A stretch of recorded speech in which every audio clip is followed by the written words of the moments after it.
Hello friends, welcome back to my channel. তো বন্ধুরা, finally রকস্টারের 3 নম্বর গান আমরা আজকে পেলাম। জাস্ট কিছুক্ষণ আগে মুক্তি পেল গানটা, আমি যাবো হারিয়ে। গানটার নাম জাস্ট কিছুক্ষণ আগে, এবং গানটা আমি শুনলাম, অনেকবার শুনেছি গানটা।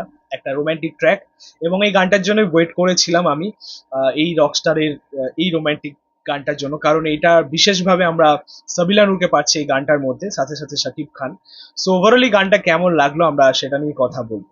তবে একটা কথা বলে রাখি যে সেখান থেকে একটা আপডেট আমি পেলাম। আমাদের বাংলাদেশের যে ইউটিউবাররা রয়েছেন যারা রিভিউ করেন তাদের তরফ থেকে আপডেট পেলাম। এই ছবির মধ্যে কিন্তু 8টা থেকে 10টা গান রয়েছে। 8টা থেকে 10টা তোমাদেরকে আগেই বলেছিলাম যে এটা যেহেতু একটা মিউজিক্যাল ড্রামা রয়েছে, তো অবশ্যই এই ছবির মধ্যে অনেক অনেক বেশি গান থাকবে। যেরকম আমাদের এখানেই হয়েছে, যেরকম রণবীর কাপুরের যেরকম আমরা রকস্টার পেয়েছিলাম বা সিকি 2 পেয়েছি, মানে যত কটা আর কি মিউজিক্যাল ড্রামা পেয়েছি, অনেক কটা গান, 10টা থেকে 12টা গান কিন্তু ছিল। সো সেভাবে এটা অনুমান করা যায় যে রকস্টার যেহেতু একটা মিউজিক্যাল ড্রামা, এই ছবিতেও সেরকম গান থাকাটাই উচিত, মানে সেরকম পরিমাণে গান থাকাটাই উচিত। সো বোঝা গেছে এবং সেই আপডেট পাওয়া গেছে, 8টা থেকে 10টা কিন্তু গান এই ছবির মধ্যে রয়েছে। তার মধ্যে 3 নম্বর গান আমরা পাচ্ছি। সব থেকে বড় বিষয় হচ্ছে যে আমার মনে হয় মেকার্সদের কাছে এটা একটা বড় অ্যাডভান্টেজ ছিল। যেহেতু একটা মিউজিক্যাল ড্রামা, অবশ্যই সেই সিনেমার মধ্যে একটু বেশি গান থাকবে। তো তাদের হাতে কন্টেন্ট রয়েছে, মানে প্রমোশনাল কন্টেন্ট রয়েছে। তারা চাইলেই 2 মাস আগে থেকে এই ছবির গান রিলিজ করতে পারতো একটা একটা করে।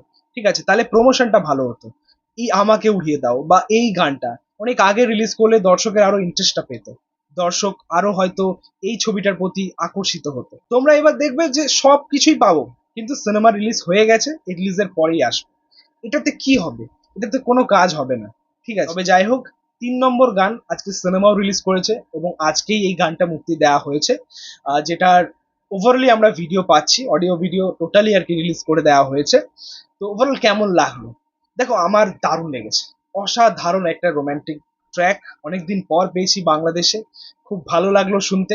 সব থেকে বিশেষ যেটা আকর্ষণ ছিল এই গানটার মধ্যে, সেটা হচ্ছে এই গানটা গেয়েছেন অঙ্কন কুমার। তোমরা জানো যে বাংলাদেশের আরো একজন ফেমাস গায়ক তিনি। কোক স্টুডিওতে একটা গান তিনি গেয়েছিলেন, সেই গানটার জন্য তিনি বেশ ভাইরাল হয়েছিলেন, এবং সেই আপডেটটাও তোমাদেরকে দিয়েছিলাম যে তার একটা গান এই ছবির মধ্যে থাকবে। সো অঙ্কন কুমার এই এই গানটা গেয়েছেন এবং তিনি লিরিক্সের কাজ করেছেন। লিরিক্সের কাজও ভালো হয়েছে, গানটার ভয়েসও খুব ভালো গেছে সাকিব খানের সাথে। গানটাকে কম্পোজ করেছেন আমাদের জাহিদ নীরব। ওভারঅলি গানটার প্রেজেন্টেশন কিন্তু খুব সুন্দর লাগছে শুনতে। বিশেষ করে আমি আবারও বলবো, হেডফোন ইউজ করো, খুব ভালো লাগবে শুনতে। এবং এটা অ্যাকচুয়ালি না, জাহিদ নীরবকে এই ছবির মাধ্যমে দর্শক এবার মনে রাখবেন। জাহিদ নীরব এখনো পর্যন্ত 3টে গানের ডিরেকশনই খুব সুন্দর দিয়েছেন। আমাকে উড়িয়ে দাও গানটার ডিরেকশনও খুব ভালো হয়েছে। এর আগে জাহিদ নীরব হয়তো সেভাবে তার পরিচিতি পাওয়া যায়নি, সেভাবে হয়তো তার নাম পাওয়া যায়নি, বাট এরপর হয়তো জাহিদ নীরবের নামটা লোকে মনে রাখবে, মানে দর্শক মনে রাখবে। খুব ভালো লাগলো ওভারঅলি। মিউজিক ডিপার্টমেন্টের কাজ খুব ভালো হয়েছে। এবার যদি আমরা এই গানের ভিডিও প্রেজেন্টেশনটা নিয়ে কথা বলি, সিনেমা সরি পিকচারেশনটা নিয়ে যদি কথা বলি, সেটাও কিন্তু এক কথায় দারুণ। মানে যেভাবে লোকেশনটাকে ইউজ করা হয়েছে, যেভাবে বিভিন্ন জায়গায় যে দৃশ্যগুলো আমরা দেখলাম এই গানের মধ্যে, দেখতে কিন্তু খুব ভালো লেগেছে। ফ্রেমগুলো কিন্তু খুব ভালো লেগেছে।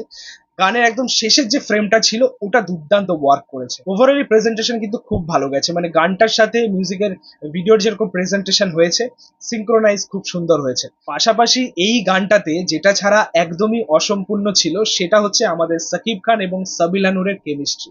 তাদের রোম্যান্স দুর্দান্ত ভাবে ওয়ার্ক করেছে, এবং সত্যি বলতে এই যে কেমিস্ট্রিটা, এই যে ক্লোজনেস, এটা দেখার জন্য ওয়েট করেছিলাম। কারণ তাণ্ডবে আমরা সেইভাবে তাদেরকে পাইনি, খুব কম স্ক্রিন টাইম ছিল তাদের এই ছবির মধ্যে। এটাও আমি রিভিউ পেয়েছি সেখান থেকে যে সাবিলা নূর এই ছবিতে জাস্ট ফাটিয়ে দিয়েছেন। ঠিক আছে, এবং আমি আরো এক্সাইটেড হলাম এই বিষয়টার জন্য। কিন্তু এই ছোট্ট একটা গানের মধ্যে 3 মিনিট 30 সেকেন্ডের একটা গান, সেখানে কিন্তু দুজনের কেমিস্ট্রি দারুণ ওয়ার্ক করেছে। এবং সাবিলা নূরকে অসম্ভব লাগছে, তাকে দেখতেও খুব ভালো লাগছে, এবং সাকিব খানের যেরকম গেট আপ দেওয়া হয়েছে না, তার সাথে বেশ ভালো ওয়ার্ক করেছে দুজনকেই। দুজনকে খুব ভালো মানিয়েছে, এবং সাকিব খানকে একটা জলি মুডে দেখতে পেলাম এই গানটার মধ্যে। ঠিক আছে, মানে অনেকদিন পর মানে অ্যাকশন মুডটা ছেড়ে তিনি হঠাৎ করে একটা রোমান্টিক সিনেমা নিয়ে ফিরছেন, একটা রোমান্টিক ড্রামা নিয়ে। সেখানে একটা জলি মুডে দেখলাম। এটা আমাদেরকে সত্যি একটা সারপ্রাইজ করেছে আর কি বিষয়টা। খুব ভালোই লাগছে, খুব ফ্রেশ লাগছে, দুজনকেই খুব ফ্রেশ লেগেছে এই গানটার মধ্যে। ওভারঅলি আমার তো খুব ভালো লেগেছে। এই ছিল বলার গানটা নিয়ে। দেখা যাক আগামী গানগুলো কবে মুক্তি পায়। এই ছিল বলার। তোমাদের গানটা কেমন লেগেছে সেটা অবশ্যই কমেন্টে জানিও। ভিডিওটা ভালো লাগলে অবশ্যই লাইক কমেন্ট শেয়ার করে দিও, পাশে থাকা বেল আইকন প্রেস করে দিও পরবর্তী ভিডিও। Thank you.